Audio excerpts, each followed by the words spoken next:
Tomorrow night, President Biden gives his first address to Congress. Among other things, he is expected to talk about his large infrastructure and jobs plan. But few realize that is just one of the major infrastructure bills rolling in Washington. You could call it a pile of opportunity that has states scrambling. Our Lisa Desjardins is here to help us follow the money. Hello to Lisa. So Lisa, tell us, what is it that Congress is considering and why is this historic?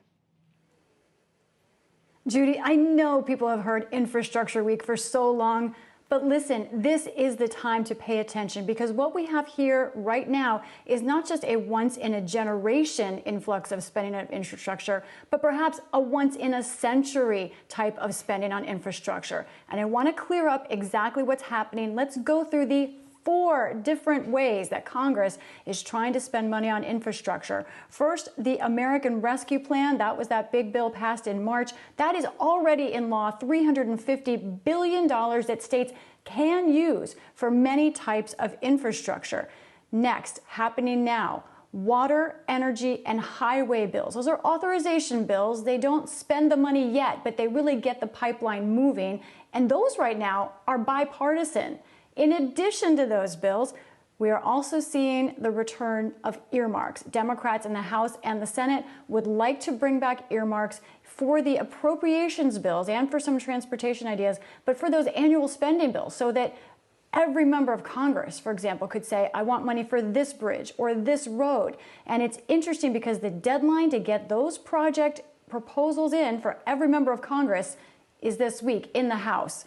And last thing, we know the Biden jobs plan, as you mentioned, that's expected to be hundreds of billions of dollars just in of itself. Judy, talking to congressional offices that are well-managed offices, especially in the House, they are inundated by counties and cities asking them for more information about how they can get this money, how they can request things like earmarks. Again, the deadline for that one, for those requests, is this week. So state and local governments would have a lot to do with all this. How are they approaching it? Well, I want to play a bite by someone who's paying very close attention to this, and that is Representative David Price of North Carolina. He chairs the subcommittee on transportation for House appropriations, just to give you a feel for how frenetic this is. This is a huge moment for those who care about infrastructure to pull out all the stops and try to get it done. I guarantee you that most congressional offices are scrambling right now to deal with the requests that are coming in. And then at the same time, states are getting ready to get that American Rescue Plan money that has been passed, and they're trying to deliberate how they will spend it. So I want to look at what we know some states are considering for that rescue plan money that should be arriving in the next couple of weeks. For example, Florida is considering some major environmental cleanups and replenishing one of their big transportation funds. In Maine, they're talking about a major broadband push that could bring broadband out to some of the most rural areas of that state.